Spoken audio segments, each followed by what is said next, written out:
Hola, muy buenas tardes.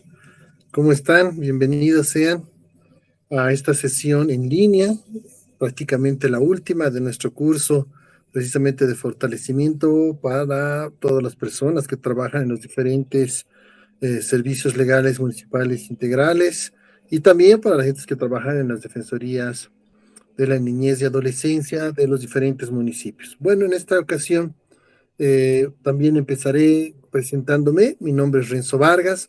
Soy responsable de la unidad de promoción y educación de la Defensoría del Pueblo.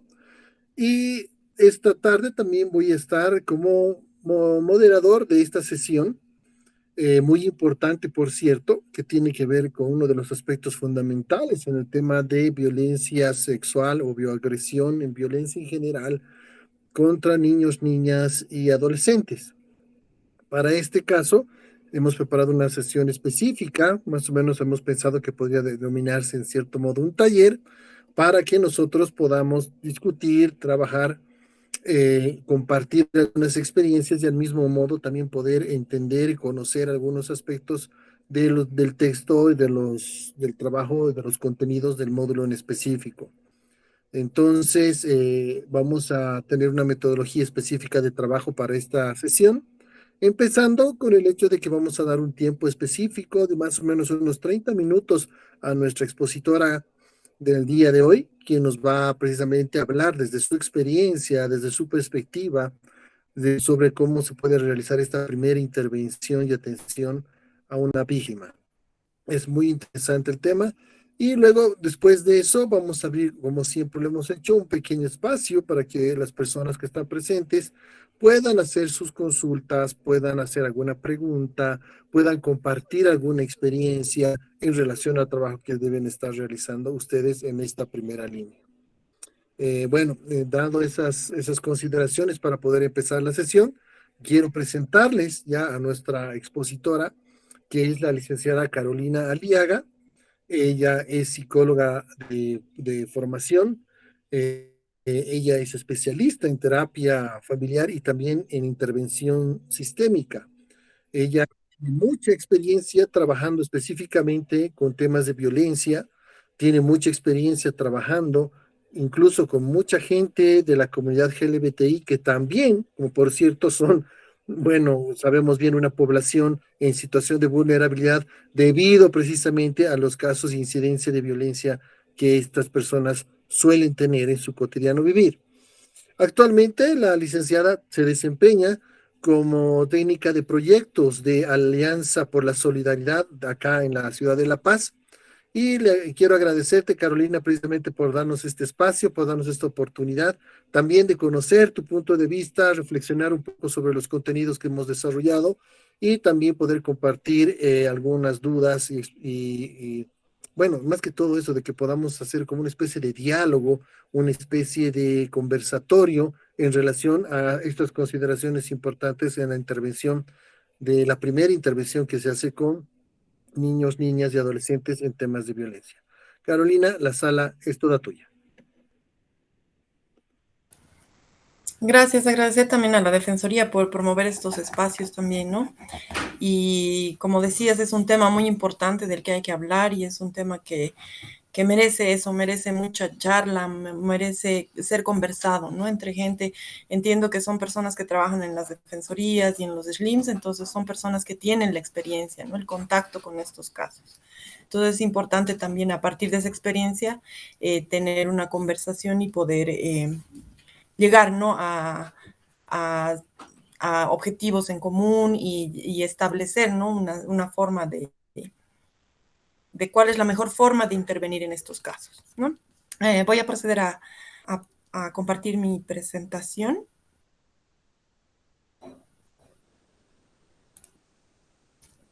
Me avisan, por favor, si es que se ve.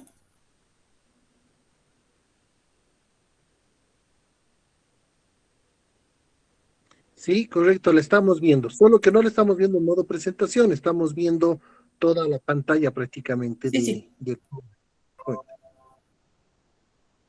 sí, ahorita la pongo en modo presentación, gracias.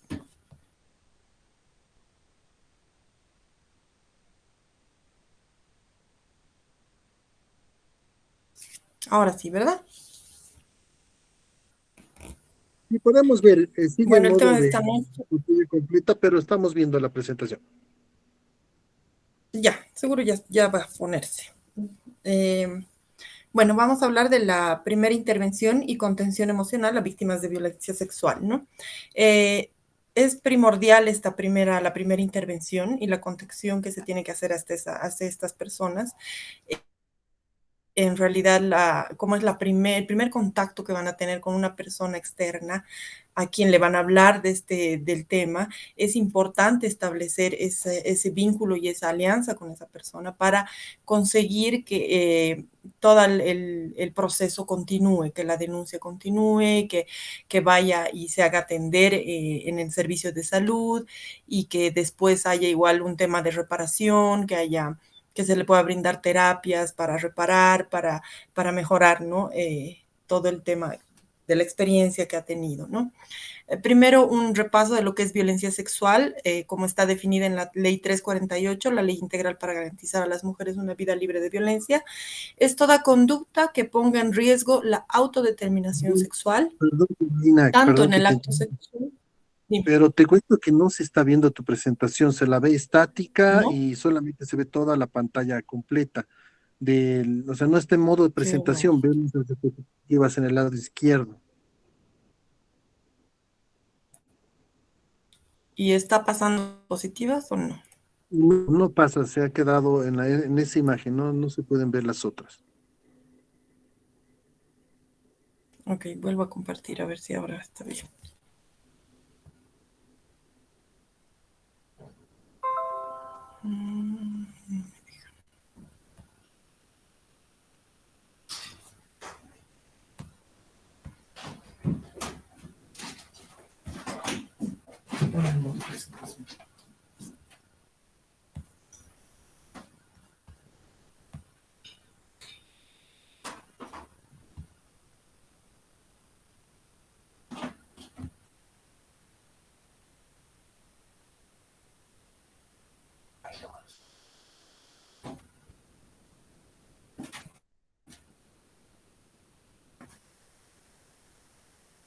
Ya. A ver, creo que ahora sí ya está compartiendo. Ahora sí se ve en modo presentación. ¿Me escuchan? No, lamentablemente no, sigue simplemente o sea, vemos tu presentación, pero como si estuviese en PowerPoint y no en modo presentación. No se ve como una diapositiva en toda la pantalla completa.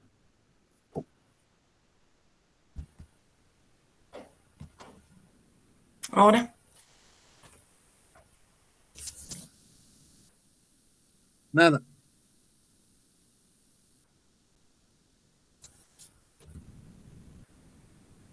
¿seguimos así entonces o qué hacemos? A ver. Corta tu cámara y tu mic, a ver, para que te diga.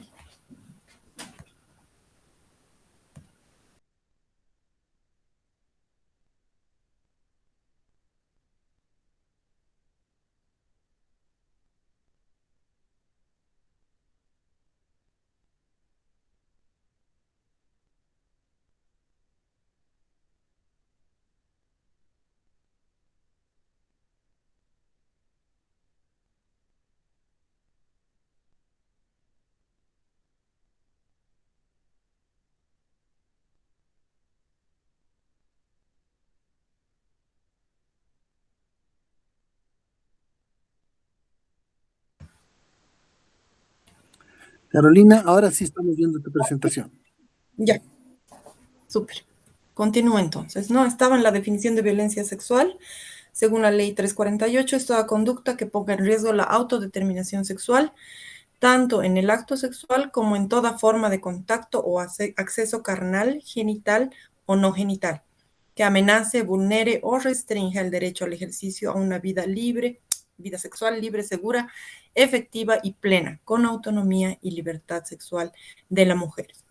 Claro que lamentablemente tenemos casos en los que niños, niñas y adolescentes también son víctimas de agresiones sexuales, ¿no? Dentro de un primer contacto, lo que se tiene que intentar hacer es el realizar una valoración clínica inicial de la víctima, ¿no? Esto estamos hablando en el supuesto de que sea él o la psicóloga en la que haga esta intervención, esta primera intervención, ¿no?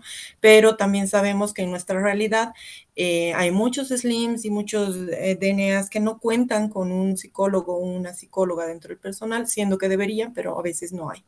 Entonces, a veces es alguien de un trabajador o una trabajadora social, un abogado, una abogada, quien hace este primer contacto y otras veces son personal de salud, ¿no? Porque muchas víctimas llegan directo al centro de salud a ser atendidas, ¿no? En medida que se pueda, se tiene que hacer una valoración clínica inicial de la víctima, ¿no? Esta valoración tiene que ser diferenciada y depende de las características y condiciones de cada caso. Esto se refiere a si es una mujer adulta, si es una madre y está con sus niños, si es un adolescente, si es un niño y o una niña. Entonces, todo eso va a determinar el cómo nosotros iniciamos este contacto, ¿no? Lo primero que hay que hacer es explicarle paso a paso lo que va a pasar, ¿sí? En el caso de que sea en el SLIM o en el DNA, se le debe explicar que primero se le va a recepcionar ahí, se le va a atender, se la va a contener y después se va a pasar a acompañarla, ya sea a un centro de salud o ya sea al IDIF o donde corresponda. ¿Sí? Y también hay que explicarle que se va a hacer una denuncia, ¿no? A partir de establecer quién es el agresor sexual. Todo lo que exprese la paciente debe ser escrito entre comillas, si es que ustedes levantan una acta o un informe, y tiene que estar textual como ella lo exprese, ¿no? Entre comillas. Porque hay mucha información que tiene que ir de ese modo por casos de la investigación. Hay un protocolo que se establece, que es a nivel Latinoamérica, que se establece que en menores de 3 años no se realiza una entrevista, simplemente se tranquiliza al niño o niña y se le explica y se le explica qué es lo que está pasando, qué es lo que va a pasar, y lo que sí hay que hacer es identificar a una persona adulta que esté a cargo, ¿sí? Lo que hay que tener muy en cuenta es que esta persona adulta que esté a cargo no sea el agresor. ¿Cómo reconocemos que el adulto que estamos escogiendo es el adulto protector y no el agresor? Sí, por lo general, este adulto va a creer en el relato de la víctima, va a apoyar el relato de la víctima. El agresor, en lo contrario, va a tratar de decir, no, eso no es lo que ha pasado y va a tratar de interponerse, ¿no? en lo que estamos haciendo. ¿Sí? También un adulto protector muestra un interés hacia la situación de la víctima para saber cómo está, qué es lo que va a pasar y demás. Y también brinda apoyo en el proceso al equipo, ¿no? Ya sea al psicólogo, la psicóloga, al abogado, a la trabajadora social que estén haciendo la intervención. Cuando atendemos a niñas, niñas y adolescentes, es importante no usar un lenguaje técnico y hacernos entender bien. Lo que nos importa es que esa niña, niño y adolescente tenga la información correcta sobre todo lo que va a pasar y clara también, que sea en un lenguaje comprensible. Sí, hay una pauta también que se dice que después de los 3 años se pueden hacer ciertas preguntas en la entrevista, ¿no? Y se puede preguntar qué es lo que ha pasado y quién ha sido el que ha hecho todo esto. Después de los 4 años, aparte de esas otras 2 preguntas, se añade la pregunta de dónde. Podemos obtener la información de dónde ha ocurrido toda la agresión. Después de entre los 6 y 7 años ya se puede preguntar, aparte de todas las anteriores preguntas, cuándo ha pasado. Después de número de veces en las que ha pasado y a partir de los 11 y 12 años ya podemos ahondar mucho más en las circunstancias de la agresión. Es importante también el no realizar preguntas que sugieran una respuesta, ¿sí? Como por ejemplo, dime si fue tu papá. ¿Cierto que te están haciendo cosas malas? ¿Cierto que te están tocando? Esas son preguntas que ya nos llevan a una respuesta. ¿sí? Estamos como que induciendo a la niña, niño, adolescente que nos dé una respuesta. Esas preguntas no las podemos hacer. Y es súper importante evitar la revictimización. El desculpabilizar igual es súper importante. Tenemos que enfatizarnos en que esa persona, ese niño, niña, adolescente o mujer adulta que ha sido agredida sexualmente, no se culpabilice. ¿Sí? Entonces tenemos que decir frases, tenemos que evitar las frases juzgadoras, ¿no? Como, ¿por qué no has corrido ese rato? O ¿por qué estabas vestida así? O ¿por qué has ido a ese lugar? O muchas veces de, ¿por qué estabas consumiendo bebidas alcohólicas? Esas son frases que lo que van a hacer más bien es infundir más culpa en esa persona, ¿no? En vez de desculpabilizar. Hay que decirle frases de apoyo, como tú no tuviste nada que ver en lo que ha pasado, no eres culpable, eres muy valiente al venir aquí y buscar ayuda y denunciar. Y obviamente enfatizar en que la persona que tiene la culpa es el agresor. Es importante también el evaluar la seguridad. Puede pasar, como habíamos visto en la lámina anterior, que la persona que ha sufrido la agresión sexual venga con el agresor. ¿Sí? Y empiecen a haber amenazas o empiece a interrumpir el relato que nos está dando esta persona, lo que nos está comunicando. Entonces tenemos que aprender a ver eso, a diferenciar eso y asegurarnos de que esta persona tenga seguridad, ¿no? Sacar a la persona o bien contactar con un miembro de la policía para que venga y ya establecer un lugar seguro para la víctima. Y obviamente el tema de la confidencialidad, ¿no? Tiene que ser en un lugar privado donde nos aseguremos de que la información que nos dé sea solo entre la víctima y el equipo que está haciendo la intervención. Todo esto se puede conseguir con mucha más facilidad si es que se tiene un modelo de atención protocolizado que permita que en el primer contacto haya una buena anamnesis y no nos dé opción a realizar más anamnesis. No pasa que esta persona es recibida por un personal del SLIM o el DNA y cuando lo llevamos al hospital le hacen las mismas preguntas. Y cuando va de nuevo al IDIF le hacen las mismas preguntas. Y cuando va a la policía le hacen las mismas preguntas. Entonces hay que evitar eso porque eso produce una revictimización. Y una forma eficaz, eficiente de evitar esto sería tener este protocolo general, ¿no? Que comparta todas las instancias que trabajan con violencia. Como decíamos, la seguridad, la protección y la seguridad de nuevo son súper importantes, ¿sí? La confidencialidad, el que nuestra intervención siempre esté enfocada en derechos humanos y de género, ¿no? Tener esa visión y ese entendido de que la violencia sexual forma parte de un continuo de la violencia que viven las mujeres, ¿no? Y que es una violencia provocada por el machismo, ¿sí? No es algo externo, está inmiscuido en eso. A eso se refiere la visión de género, ¿no? También es importante el empoderamiento y la participación de las mujeres y también el servicio y acceso igualitario a los servicios, que tengan un acompañamiento adecuado y una respuesta cotidiana, ¿no? También en otros países se tiene establecido el tema de los primeros auxilios psicológicos para las víctimas de violencia sexual. Dentro de estos está, como número 1, la orientación y el apoyo a la víctima, ¿sí? En torno a su revelación sobre la agresión sexual sufrida. Sí, es lo que les decía, darle la información necesaria y mostrarle el apoyo en ese momento, ¿sí? El apoyo inmediato y constante durante todo el proceso de conducción y de la valoración e intervención por la médica o el médico general, ¿no? Debería ser que la persona que ha establecido este primer contacto pueda hacer un acompañamiento en todos los otros lugares que va, ¿no? Ya sea el IDIF, ya sea un centro médico, y a todos los procesos que va a acceder a partir de la agresión sexual, sería primordial y sería óptimo que la persona que ha hecho el primer contacto acompañe a la víctima en todo el proceso, ¿no? Porque es un vínculo especial que se hace entre la primera persona que recibe todo cómo la persona nos cuenta cómo ha sucedido la agresión sexual.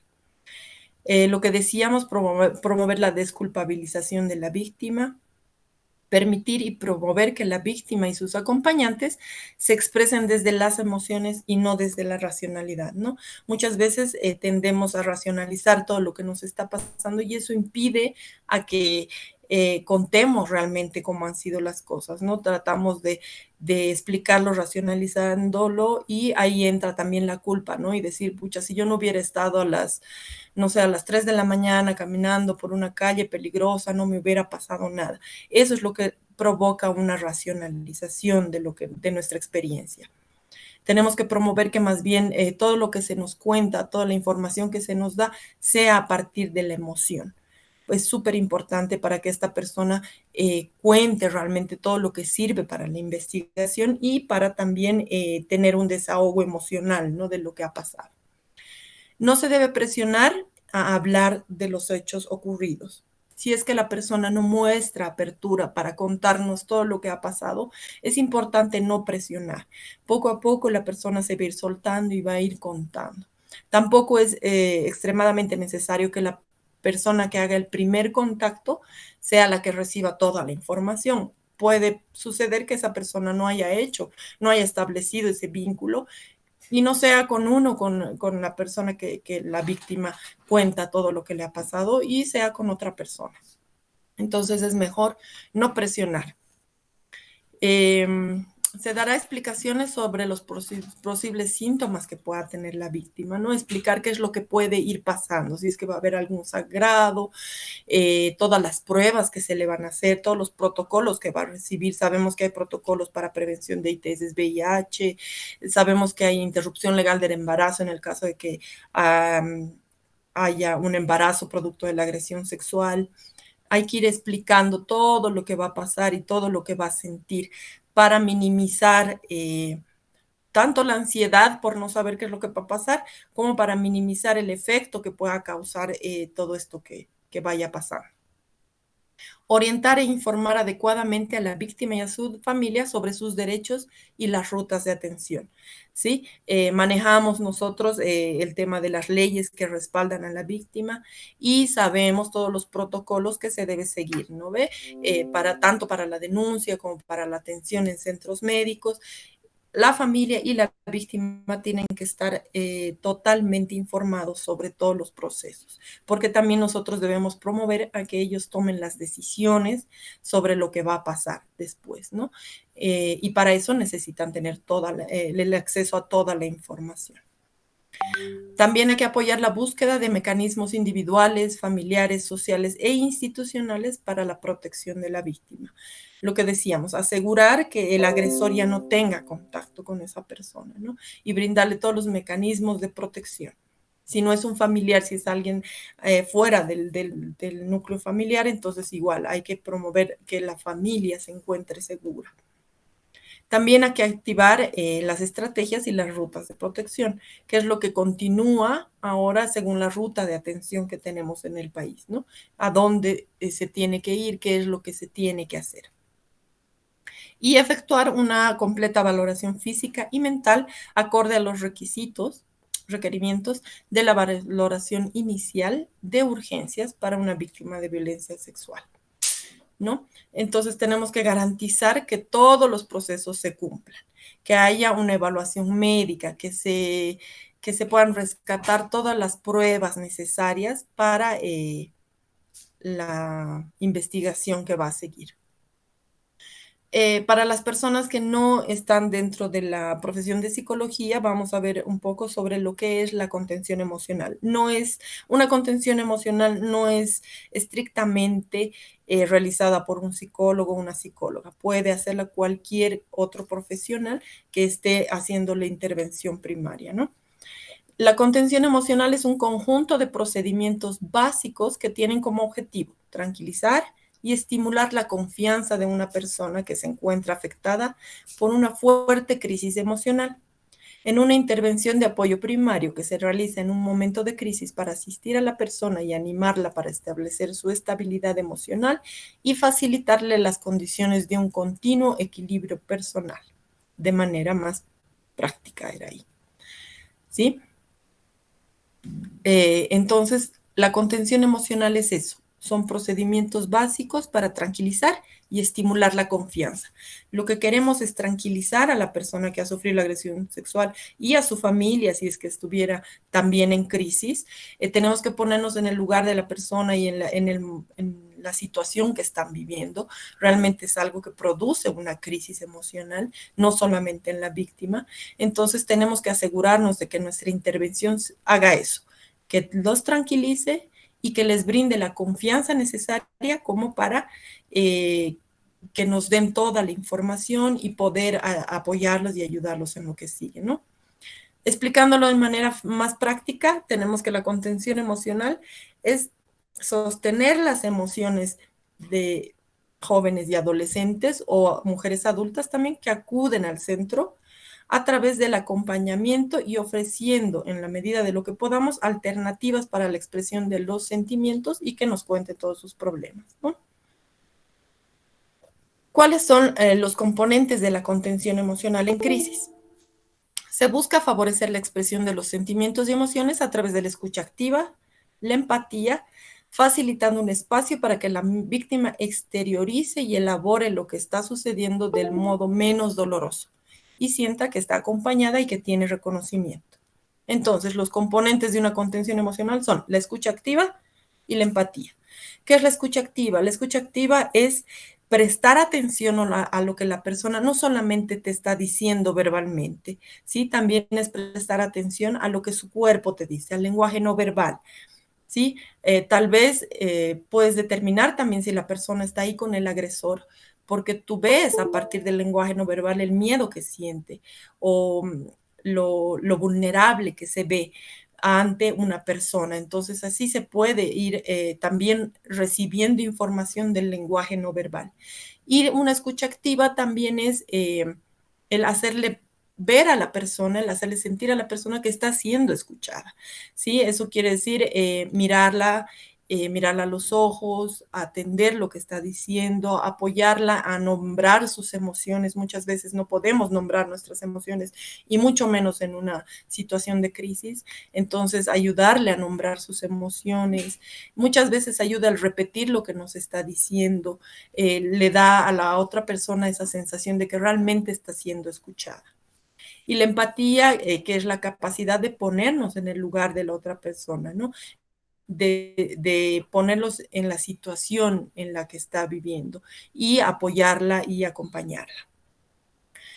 Para realizar una contención emocional en crisis, debemos centrar nuestra atención en la persona, ¿sí? Mirarla directamente cuando se habla con ella.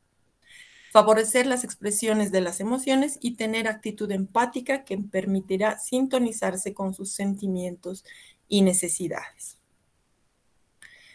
El reflejo de sentimientos es lo que les decía de ayudarle a nombrar las emociones, que implica observar, reflejar y favorecer la expresión de sentimientos y emociones. Muchas veces en crisis no sabemos nombrar lo que estamos sintiendo, entonces ayuda mucho decirle, sientes rabia, te sientes impotente, sientes miedo, ayudar a que la persona nombre las emociones que está teniendo, ayuda mucho a procesarlas y a que nosotros tengamos información clara sobre lo que está pasando. La concretización es lograr que la comunicación vaya de lo más general a lo más específico, a lo más concreto. ¿Sí? Entonces, obviamente al principio lo primero que nos va a decir es bien general, ¿sí? Como que estaba con mis amigos y me han agredido. Sí, pero a partir de eso tenemos que ir nosotros, a partir de la confianza que establecemos también, ir ahondando un poco más, ¿no? En lo que ha pasado, cuándo, cómo, dónde, quiénes y demás información que nos sirve, ¿no? Usando palabras de como qué, para qué, cómo, cuándo, dónde, en el lugar, el por qué y todo eso, ¿sí? Obviamente teniendo cuidado con qué preguntas hacemos y qué palabras decimos para que la persona no sienta que la estamos juzgando. Este es un tema igual muy importante. La persona no puede sentirse juzgada por nosotros y nosotras, porque eso crearía una barrera y ya no nos daría más información. Entonces no podemos juzgar ni lo que ha hecho, ni lo que ha pasado, ni lo que no ha hecho tampoco, ¿no? No estamos en una posición juzgadora, estamos escuchando y estamos haciendo contención a la persona, no estamos juzgando. Y también es importante marcar límites, ¿no? Que la persona sepa hasta dónde nosotros vamos a poder intervenir, ¿sí? Que sepa que no vamos a poder resolver todos los problemas, pero sí le vamos a ayudar, le vamos a dar información y si en medida de lo posible se le va a acompañar. Pero nosotros no somos los que vamos a hacer la investigación, nosotros no somos los que le vamos a brindar las medidas de seguridad legales, me refiero, ¿no? Entonces es importante también que la persona sepa hasta dónde va a ser nuestra intervención. Como decía, es importante creer, debemos creerle a la persona. ¿Sí? Muy pocas personas mienten en cuanto al abuso sexual. Y es nuestra labor creerle a esa persona y promover que más bien haya una investigación pronta y adecuada sobre el tema, ¿no? También escucharla, dejar que nos cuente toda su historia y a su propio ritmo. No podemos apresurarla, no podemos exigirle que nos dé más información. Tenemos que servir de apoyo. Las víctimas de abuso sexual necesitan un apoyo por los traumas que se van a generar a partir de la experiencia que han tenido, ¿no? No podemos criticar las cosas que han hecho, que es lo mismo que juzgar, y no hay que culpabilizarlas. También es importante reconocer las necesidades emocionales y médicas y no perder de vista sus necesidades, estas necesidades. Por eso tenemos que llevarla y acompañarla a un centro médico y asegurarnos de que todas las leyes se cumplan, ¿no? Sabemos que hay la sentencia constitucional que permite una interrupción legal del embarazo en caso de agresiones sexuales, ¿no? Con la simple presentación de la denuncia. Entonces nosotros debemos promover eso, debemos asegurarnos de que esta persona acceda a todos sus derechos y que obviamente reciba todos los protocolos que también están establecidos en casos de violencia sexual, ¿no? Lo que habíamos dicho, preventivos para ITS, VIH, SIDA, esto del embarazo, hacer todas las pruebas necesarias. Tener a mano los recursos, ¿sí? Si bien no podemos resolver todos los problemas, pero debemos tener las direcciones, los teléfonos, las organizaciones donde se la pueda ayudar a esta persona, ¿no? Y no dejar que ella vaya a cualquier lugar, sino asegurarnos de que esta persona sea atendida, hacer una llamada telefónica y decir, te estoy mandando o estoy yendo con tal persona que ha sufrido agresión sexual, entonces espérennos porque ya estamos yendo, ¿no? Sabemos que hay muchas situaciones que se van a presentar. Puede ser que vengan el mismo día que ha sucedido la agresión sexual, como puede ser que vengan semanas o meses después, ¿no? Entonces hay que estar predispuestos a solucionar y tener al alcance todos los recursos para apoyar a esta persona. Un poco sintetizando todo, tenemos que la atención al escuchar atentamente a la mujer, a la niña, adolescente con empatía, no juzgar y validar, demostrar que se le comprende, se le cree, no se le juzga y asegurar de que entienda que no tiene la culpa de lo que ha sucedido. Informarse sobre las necesidades y preocupaciones, evaluar y responder las necesidades y preocupaciones que tenga la niña, la adolescente o la mujer y también la familia, obviamente, y ya sean estas emocionales, físicas, sociales, prácticas, el cuidado de los hijos, puede que venga una mujer que ha sufrido agresión sexual y que venga con sus niños. Entonces tenemos que asegurarnos de que eso no sea una preocupación más para la mujer y brindar atención también a las necesidades de los niños, ¿no? Mejorar la seguridad, analizar con ella un plan para que la mujer se pueda proteger a sí misma a partir de ese momento en caso de episodios de violencia se repitan, ¿sí? Si es que en el caso que la mujer va a volver, no es obviamente lo que se desea que pase, pero sí puede pasar, que la mujer va a volver con el agresor, tiene que compartir, tiene que convivir con el agresor, entonces tratar de generar un plan de seguridad cosa de que ella ya tenga una estrategia para escapar, para salir o para asegurarse de que no se vuelva a repetir una agresión sexual, ¿no? Y apoyar a la mujer a que reciba información y la atención en los centros médicos. Por eso les decía que sería importante y sería genial que se le pueda acompañar a la mujer en el proceso, ¿no? Para asegurarnos de que todo haya salido bien. ¿Sí? No sé si alguien tiene algún comentario.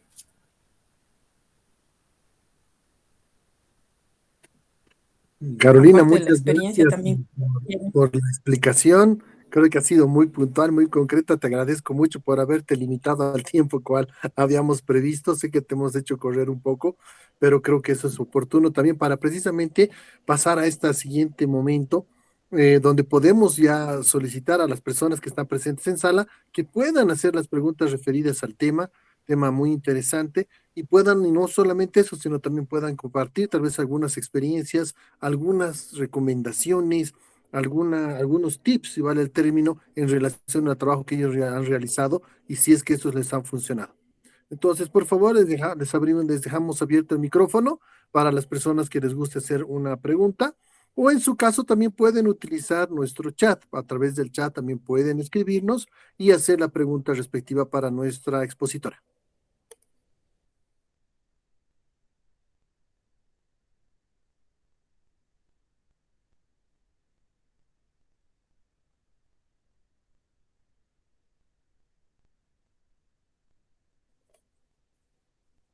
En el sentido, ay, ay, perdón, en el sentido en el cual tú ibas explicando, voy a aprovechar este espacio precisamente para hacer una pregunta que se me viene ahora. Y explicabas el tema de que es muy importante este primer contacto. Y no sé si has tenido alguna experiencia o si hay algún protocolo o alguna idea de cómo se trabaja en el caso de que precisamente vienen personas, puede ser a denunciar algún tipo de, de violencia sexual, le pondremos, tal vez para con sus hijos o con sus hijas, pero de pronto estas personas tampoco quieren entrar en detalle de poder hablar del tema, o tal vez al final tampoco quieren simplemente dejar a sus hijos en un buen recaudo y quieren llevárselos de nuevo y que solamente han venido a hacer una denuncia y que nada más y que lo escarmienten, digamos, ¿no? Pero después no hay esa posibilidad de poder hacer una entrevista, o no hay la posibilidad de que los padres tal vez se nieguen a hacer esa entrevista o que se permita realizar la entrevista. Entonces, no sé si hay alguna recomendación, algún protocolo, algo en relación a este tema. Sí, seguramente hay muchos casos de esos, ¿no? Porque sabemos que el tema sexual es un tabú todavía, y que también el hecho de que en tu familia haya ocurrido una agresión sexual es algo también que provoca vergüenza. Entonces, muchas personas realmente, como dices, no quieren más entrevistas, no quieren intervenciones psicológicas, no quieren que las víctimas accedan, digamos, a esa reparación psicológica, emocional que se puede hacer, ¿no? Eh, lamentablemente, eh, si no hay una denuncia, no hay ningún otro procedimiento que se pueda hacer para obligarlos, ¿no? Lo único que quedaría sería hacer una buena intervención y tratar de generar que ellos perciban esa necesidad, ¿no? De que tiene que haber ya bien la denuncia y también tiene que haber una reparación, tiene que haber un trabajo con la víctima, ¿no?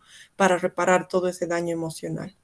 Entonces, creo que hasta en ese sentido es muy importante la primera intervención, ¿no? Porque tienes que, aparte de establecer la necesidad de que haya una denuncia, tienes que también hacer que que en esa persona surja la necesidad de que haya un trabajo posterior, ¿no? Para poder reparar todo ese daño. Muchas gracias por tu respuesta, Carolina. No sé si hay alguna persona más en la sala que le gustaría hacer alguna consulta.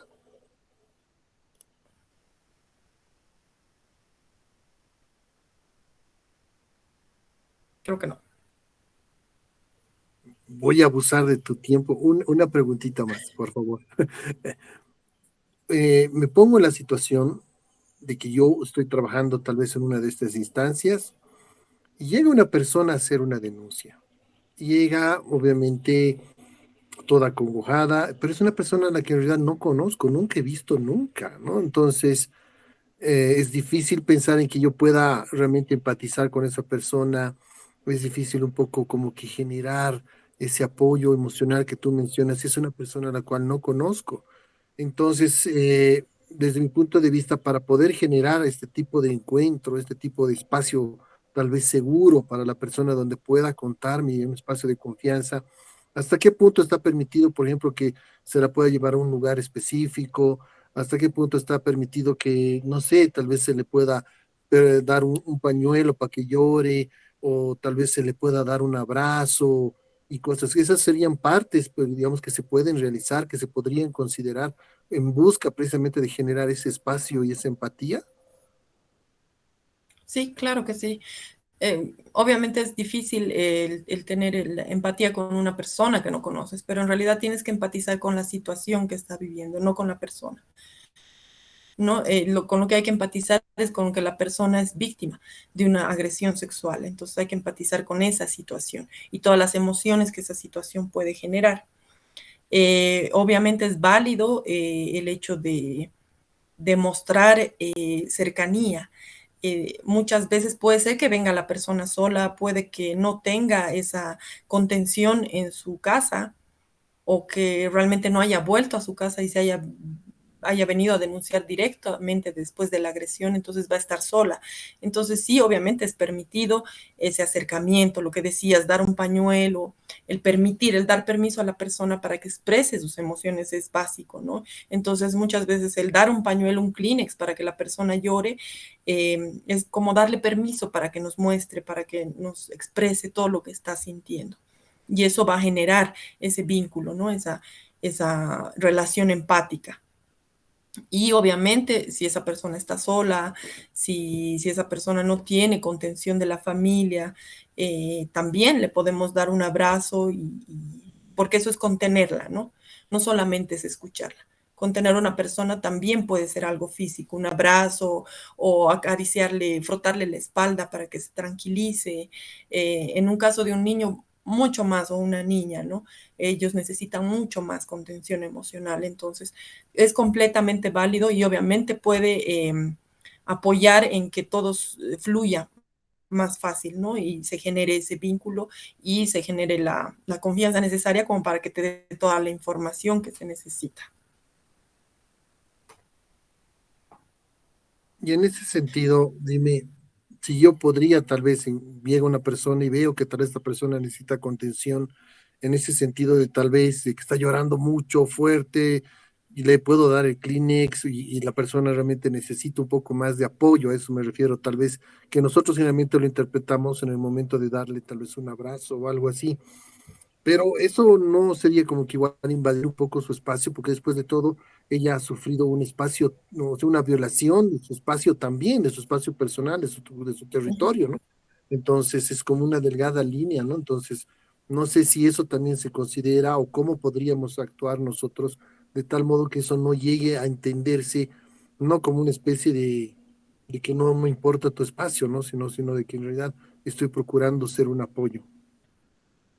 Sí, tienes razón, pero ahí entra el tema de la escucha, ¿no? Que había dicho del lenguaje no verbal también, porque obviamente la persona nos va a dar esas pautas, ¿no? Si podemos acercarnos a ella o no.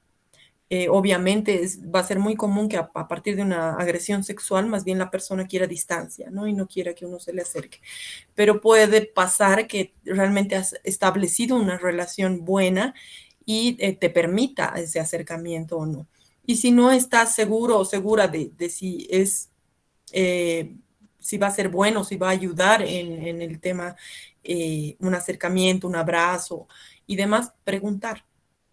Sí, nunca es malo preguntar. Entonces, preguntándole a la persona, diciéndole, mira, realmente te veo muy mal, te siento muy mal, ¿está bien si te doy un abrazo? ¿Necesitas un abrazo? Entonces, ya y respetar lo que la persona nos diga, ¿no? Y eso sí tiene que quedar claro que en la primera intervención, el objetivo principal no es la información. Mucho mejor si sacamos más información sobre el hecho, sí, pero el objetivo principal es la contención. ¿Sí? El brindarle la seguridad y la contención emocional a esa persona, porque necesitamos que se sienta escuchada y que se sienta tranquila, que se sienta segura. Ese es el objetivo principal de la primera intervención. Una vez que se ha establecido eso, ya podemos dedicarnos a obtener toda la información que necesitamos. Muchas gracias por la respuesta, Carolina. Gracias. Bueno, entonces ya llegando al final de esta sesión, abrimos una vez más y última vez el tema de si alguien quisiera hacer alguna consulta, tuviera alguna duda, compartir algo. Y también, si no fuese el caso, Carolina, pedirte que por favor también des algunas recomendaciones finales para poder cerrar esta sesión.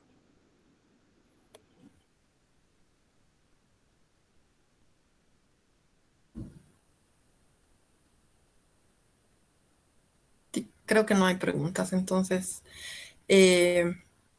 recomendar eso, ¿no? Recomendar el siempre ponernos en la situación, empatizar con la persona que está viniendo, ¿no? Y ponernos en esa situación y dar lo mejor de nosotros para que toda esta situación vaya a buen término, ya sea tanto para la víctima como para su familia, como para todo el entorno, ¿no? Que esto termine bien, que la persona se sienta comprendida, que se sienta protegida y que pueda acceder a todos los derechos que le corresponden, ¿no? Tenemos normativas que realmente promueven el que estas personas accedan a todo lo que corresponde después de una agresión sexual. Entonces, más bien ayudar, coadyuvar en lo que se pueda para que esto termine bien y se cumplan todos los derechos y se cumplan todos los protocolos que tenemos establecidos en el país, ¿no? Y también es importante el remarcar el hecho de que no permitir que nos afecte. Sé que son casos difíciles y uno escucha cosas difíciles y ve cosas duras, como la gente puede estar tan afectada emocionalmente y eso nos puede llegar a afectar. Es complicado, pero se puede. Se puede lograr inmiscuirse en el tema sin dejar que nos afecte a nosotros. Bueno, muchas gracias, Carolina. Agradecer realmente por darte el tiempo, por estar con nosotros en esta sesión y poder compartir todos estos, bueno, esta información que creo que más que algo teórico ha sido que unos tips importantes, ¿no? Para poder organizar y poder realizar de mejor manera esta primera intervención. Al mismo tiempo, agradecer a todas las personas que se han dado el tiempo y que les ha interesado participar de esta sesión, que es la última de precisamente de todo este proceso formativo y esperamos que todas estas sesiones y los contenidos y los módulos desarrollados realmente sirvan a cada uno de ustedes a poder realizar un mejor trabajo, a poder fortalecer sus intervenciones, todo en pro de la defensa y la promoción de los derechos humanos, especialmente de estos grupos vulnerables que son niños, niñas y adolescentes. Bueno, me despido. Muchas gracias, Carolina. Muchas gracias a todos. Va a ser hasta que una próxima sesión o una próxima versión tal vez del curso en lo cual nos podamos encontrar. Muchas gracias. Gracias, gracias a ustedes, muy bien. Hasta luego.